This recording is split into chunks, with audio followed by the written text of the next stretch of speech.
Bismillahirrahmanirrahim. Assalamualaikum warahmatullahi wabarakatuh. Salam sehat dan salam sejahtera untuk kita semua. Izinkan kami dari SMP Negeri 1 Gegesik dalam kesempatan kali ini akan menyampaikan mengenai sosialisasi sistem penerimaan murid baru atau SPMB untuk jenjang SMP tahun ajaran 2026-2027. SPMB tahun ajaran 2026-2027 ini seperti biasa ya dilaksanakan selama 2 tahap. Tahap pertama nanti akan dimulai pada tanggal 18 sampai dengan 23 Juni. Kemudian tahap kedua itu dilaksanakan tanggal 29 Juni sampai dengan 3 Juli 2026. Untuk SMP Negeri 1 Gegesik tahun ajaran 2026-2027 ini kuotanya adalah sebanyak 352 atau 11 rombel ya, 11 kelas dengan kuota satu kelasnya adalah 32 siswa. 352 ini terbagi menjadi 2 tahap. Untuk tahap 1 sebesar 55% atau sebanyak 193 siswa, dan untuk tahap keduanya adalah 45% atau sebanyak 159 siswa. Untuk tahap 1 maupun tahap 2 terbagi menjadi beberapa jalur ya. Yang pertama adalah jalur afirmasi. Ini terdiri dari afirmasi KETM, kemudian afirmasi penyandang disabilitas. Untuk afirmasi KETM ya, itu sebesar 18% atau 63 siswa, dan penyandang disabilitas itu adalah 2% atau 7 siswa. Jadi totalnya 20% itu adalah sekitar 70 siswa. Kemudian jalur selanjutnya adalah prestasi akademik dan non-akademik. Untuk prestasi akademik atau perlombaan ya, kejuaraan itu sebesar 10% atau 35 siswa, dan prestasi nilai raport dan TKA itu sebesar 20% atau 70 siswa. Total untuk prestasi ini sebesar 30% atau sebanyak 105 siswa. Jalur berikutnya adalah jalur mutasi. Untuk mutasi ini ada 2. Yang pertama adalah perpindahan tugas orang tua, dan yang kedua adalah anak guru atau anak tenaga kependidikan, yang mana masing-masing terdiri dari 2,5% atau 9 siswa, totalnya 5% atau 18 siswa. Sehingga untuk tahap 1 jumlahnya adalah 193 siswa. Untuk tahap 2 domisili, kalau kita lihat dari 45% adalah sebanyak 159 siswa. Namun jumlah ini bisa berubah tergantung dari di tahap 1 apakah bisa terpenuhi atau tidak. Kita ambil contoh misalnya penyandang disabilitas. 2% ini atau 7 siswa, kalau tidak ada yang daftar, maka 7 siswa ini akan dilimpahkan ke tahap 2. Jadi nantinya 159 ditambah 7 siswa menjadi 166 siswa. Begitupun kalau ada jalur yang lain yang tidak terpenuhi, maka itu akan menambah di tahap 2 ini, yaitu untuk domisilinya.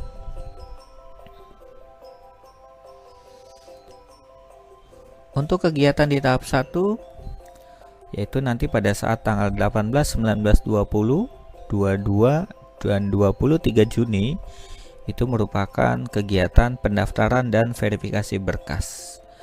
Pendaftaran dilaksanakan secara online, dilakukan secara mandiri oleh pendaftar ya.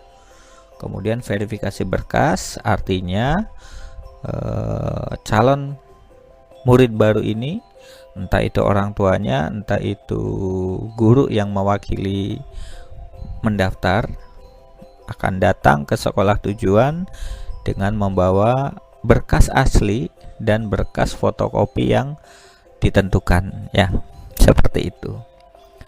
Untuk 23 Juni ini adalah batas pencabutan berkas. Misalnya tadinya daftar di SMP 1 Gegesik, tiba-tiba membatalkan, ingin pindah misalnya ke SMP Palimanan atau SMP Arjawinangun, itu bisa diterima ketika dilaksanakan sebelum jam 11 ya, tanggal 23 Juni. Tanggal 24 Juni itu merupakan pengumuman penetapan murid baru untuk tahap 1. Dilanjut 25, 26 dan 27 sudah langsung melakukan daftar ulang ya. Untuk waktu pelayanan di sekolah tujuan dibuka dari mulai jam 8 sampai dengan jam 2 siang ya. Sedangkan untuk istirahat itu jam setengah 12 sampai dengan jam 1 siang. Itu adalah kegiatan di tahap 1. Kemudian untuk kegiatan di tahap 2 yaitu untuk jalur domisili 29, 30 Juni, kemudian 1, 2 dan 3 Juli itu adalah proses pendaftaran dan verifikasi berkas. Kemudian 3 Juli adalah batas pencabutan berkas, sama dengan tahap 1 ya. Maksimal bisa dilakukan sebelum pukul 11 siang. Tanggal 4 Juli itu sudah pengumuman untuk di tahap 2 dan dilanjut tanggal 6 dan tanggal 7, 2 hari ya, itu adalah kegiatan daftar ulang bagi yang diterima di tahap kedua. Untuk waktu pelayanan dan waktu istirahat masih sama dengan yang di tahap pertama. Oke, selanjutnya adalah berkas umum. Apa itu berkas umum? Berkas umum ini artinya berkas yang ada ya, yang harus ada di saat melakukan proses pendaftaran ya. Di antaranya yang pertama adalah formulir pendaftaran. Jadi formulir pendaftaran ini disediakan di sekolah tujuan ya, yaitu di SMP 1 Gegesik.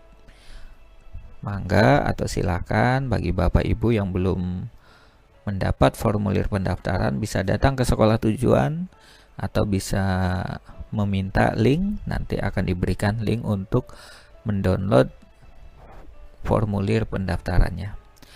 Yang kedua adalah fotokopi ijazah atau SKL, surat keterangan lulus apabila ijazahnya belum ada, atau hasil daripada TKA. Yang ketiga adalah validasi NISN.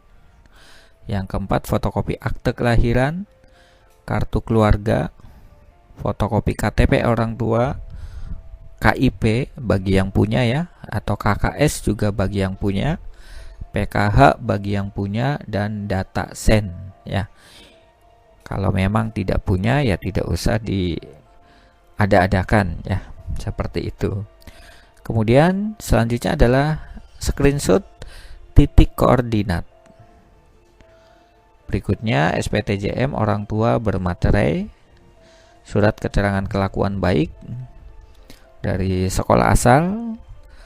Kalau untuk lulusan tahun sebelumnya itu harus meminta surat keterangan kelakuan baik dari desa atau dari pihak kepolisian ya. Terakhir adalah ijazah MD atau madrasah diniyah. Berikutnya untuk jalur afirmasi KIP atau penyandang disabilitas. Untuk KIP selain berkas umum yang tadi, yang ini ya, itu silakan siapkan fotokopi KIP, surat keterangan data sen ya. Nah, ini adalah bagi KIP. Kita kembali ke berkas umum. Di sini sudah ada nih. Kalau memang sudah menyertakan di berkas umum, maka tidak usah menyediakan atau melengkapi kembali. Jadi cukup satu rangkap saja ya, yaitu di depan tadi. Kemudian berikutnya adalah surat keterangan disabilitas, baik itu dari dokter atau dari dokter spesialis atau dari puskesmas atau dari rumah sakit. Atau mungkin sudah punya kartu penyandang disabilitas ya, itu bisa sebagai persyaratan khusus untuk pendaftar jalur penyandang disabilitas. Berikutnya adalah untuk jalur mutasi anak guru atau tenaga kependidikan. Untuk mutasi yang jelas adalah surat penugasan dari instansi, lembaga, atau kantor yang mempekerjakannya. Nah, untuk mutasi ini bukan hanya untuk pegawai negeri, tapi juga pegawai swasta, karyawan, pabrik, dan lain-lain itu bisa memanfaatkan jalur mutasi tersebut ya. Dengan catatan mutasi yang dilakukan itu bukan mutasi misalnya dari Kecamatan Palimanan kemudian pindah ke Kecamatan Gegesik, atau misalnya dari Lemah Abang kemudian pindah ke Gegesik, bukan seperti itu. Yang dimaksud dengan mutasi di sini itu adalah perpindahan tugas antar kabupaten. Misalnya dari Sukabumi kemudian pindah ke Kabupaten Cirebon, seperti itu ya. Kemudian untuk anak guru menyiapkan fotokopi SK awal dan SK terbaru. Kalau ada sertifikat pendidik silakan Bapak Ibu sertakan juga. Dan untuk tenaga kependidikan itu berarti SK ya penugasannya saja nggak apa-apa. Nah, untuk anak guru ataupun tenaga kependidikan ini bukan hanya untuk pegawai negeri juga. Untuk misalnya tenaga honorer kalau masih ada ya, P3K atau mungkin dari Kemendag itu bisa memanfaatkan jalur tersebut.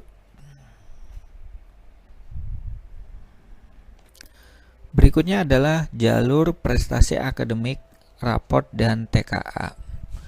Untuk rapot, persyaratannya adalah mempersiapkan fotokopi rapot 5 semester, dimulai dari semester 1-2 kelas 6-4, kemudian kelas 5 semester 1-2 dan kelas 6 semester 1 ya.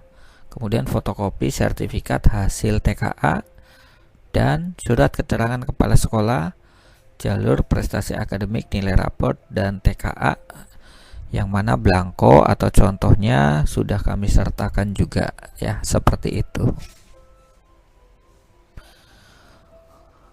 Untuk jalur prestasi non akademik atau kejuaraan, yang jelas ada sertifikat kejuaraan, jenis sertifikatnya, kemudian juga perorangan atau bergu. Untuk tingkatnya juga apakah tingkat kabupaten, provinsi, nasional atau internasional ya, semacam itu. Kemudian mempersiapkan SPTJM, surat pertanggungjawaban mutlak dari penyelenggara kalau memang kegiatannya baru saja dilaksanakan. Tapi kalau seumpama sudah lama dilaksanakan, misalnya di kelas 4 ya, mengikuti kegiatannya sehingga sudah sangat lama kegiatannya, itu bisa diwakilkan oleh kepala sekolah.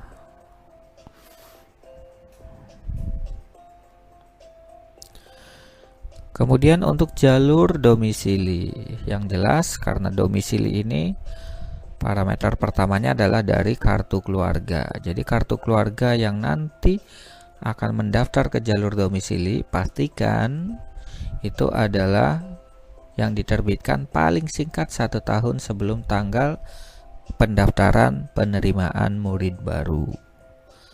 Seumpama ada perubahan dari kakak, misalnya ada anggota keluarga yang meninggal atau ada anggota keluarga yang lahir ya, otomatis itu kan harus mengganti kakak, sehingga bisa jadi kakak tersebut nanti usianya belum 1 tahun. Kalau memang domisilinya masih tetap, tidak ada perubahan, hendaknya melampirkan kakak yang lamanya juga. Jadi nanti kartu keluarganya itu 2, yang lama atau yang lama dengan yang baru. Seperti itu. Atau lebih baik yang lamanya saja, tidak usah melampirkan kakak yang kurang dari 1 tahun ya. Kemudian parameter penentuannya, yang pertama ini adalah desa tempat di mana sekolah tujuan ya. Kita ambil contoh, ini adalah lokasi SMP 1 Gegesik. Di depan SMP ini adalah desa Gegesik Wetan ya. Nah, otomatis desa Gegesik Wetan ini lebih dekat daripada desa lokasi SMP 1 Gegesik itu berada. Karena SMP 1 Gegesik ternyata berada di desa Gegesik Lor ya. Sedangkan desa Gegesik Lor itu diantaranya ini ya, dan di sebelah sini nih. Jadi lebih jauh dari Gegesik Wetan. Karena di sini merupakan parameternya adalah desa tempat di mana sekolah tujuan. Jadi walaupun di depan sekolah, tapi kalau termasuknya ke desa Gegesik Wetan, itu masuknya ke dalam parameter yang kedua. Walaupun jauh, tapi nama desanya masih desa Gegesik Lor, itu menjadi prioritas pertama. Dan hal ini sama seperti tahun sebelumnya seperti itu ya. Nah, setelah desa Gegesik Lor habis, baru nanti desa-desa yang lain yang dekat dengan sekolah tujuan. Misalnya Gegesik Wetan, kemudian Gegesik Kidul, kemudian Gegesik Kulon, dan desa-desa yang lain. Kalau kuotanya masih ada, baru nanti akan ke luar kabupaten.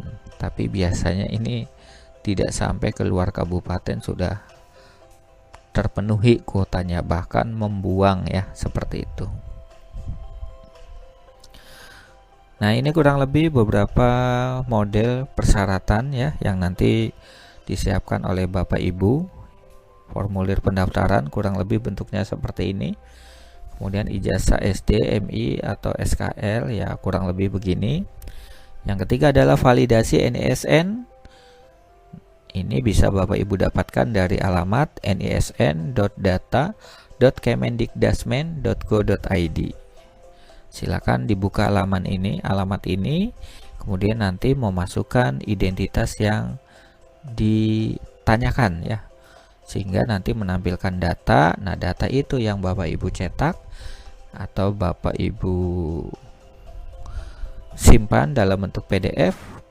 PDF-nya nanti diserahkan kepada kami, kemudian difotokopi juga ya, seperti itu. Berikutnya adalah kartu keluarga dan akte kelahiran. Nah, ini sudah merupakan dokumen yang wajib dimiliki oleh setiap warga negara. Kemudian ada timbul pertanyaan, ada pendaftar yang belum memiliki akte kelahiran karena suatu hal. Akte kelahiran ini merupakan salah satu bukti yang sah keberadaan calon murid baru, sehingga hendaknya bagi Bapak Ibu yang anaknya belum memiliki akte kelahiran bisa segera diurus terlebih dahulu. Kenapa? Karena akte kelahiran ini tidak ada parameter misalnya harus 1 tahun penerbitannya minimal, itu tidak ada. Hari ini akte kelahiran baru jadi, kemudian hari ini juga daftar, itu bisa digunakan ya, seperti itu. Berikutnya adalah KTP KIP Datasen. Nah, di sini kita ambil contoh KTP ayah, KTP ibu, kemudian misalnya punya KKS, punya KIP, silakan Bapak Ibu susun dalam satu kertas A4, kemudian baru difotokopi. Jadi di fotokopinya nanti bukan dipotong kecil-kecil, tapi nggak apa-apa dalam satu lembar ini ya, semacam itu. Kemudian KIP yang kami maksud itu harus terdaftar di pip.kemendikdasmen.go.id. Jadi kalau ada kartunya tapi tidak terdaftar, maka bisa dikatakan kartu itu tidak valid. Atau sebaliknya, ternyata anak tersebut tidak punya kartu KIP, tapi ketika dicek di pip.kemendikdasmen.go.id, ternyata dia punya. Tidak apa-apa. Walaupun tidak ada bentuk kartu fisiknya, tapi dia terdaftar di pip.kemendikdasmen.go.id, itu bisa memanfaatkan jalur PIP. Tapi jangan lupa, untuk PIP ini tetap parameternya adalah domisili. Jadi kalau domisilinya jauh, misalnya PIP-nya di Jakarta, nah itu tetap tidak bisa digunakan, karena pasti akan terpental dengan yang punya KIP di sekitarnya. Berikutnya adalah screenshot titik koordinat. Pastikan pin ini ya berada tepat di atas bangunan atau genteng rumah daripada calon pendaftar tersebut. Bukan misalnya berada di tengah-tengah lahan kosong seperti ini, misalnya di atas pohon, atau di atas area sawah, atau di tengah-tengah jalan. Pastikan berada di atas genteng rumah yang bersangkutan, seperti itu.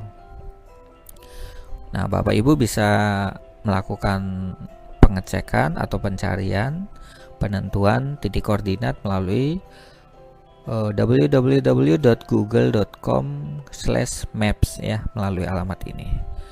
Nah, nanti yang dicatat itu bukan yang bentuknya pakai derajat begini, 6 derajat, 38, bla bla bla bla, bukan ini.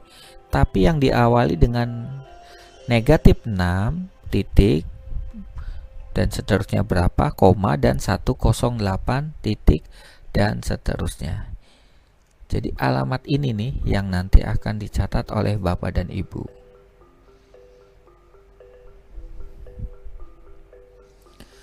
Selanjutnya adalah SPTJM. Ini adalah contoh kurang lebih bentuk daripada SPTJM.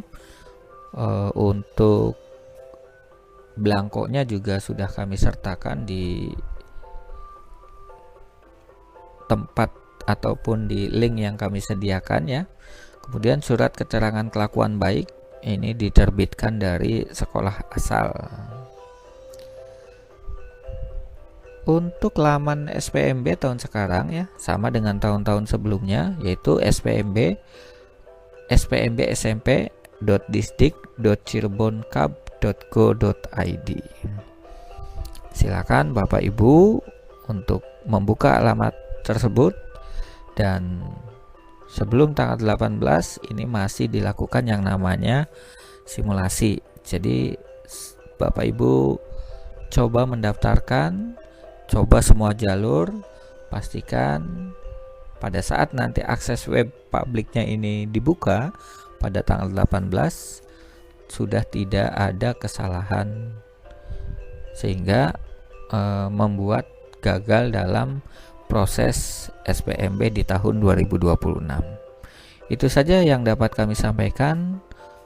Terima kasih, mohon maaf atas segala kesalahan. Assalamualaikum warahmatullahi wabarakatuh.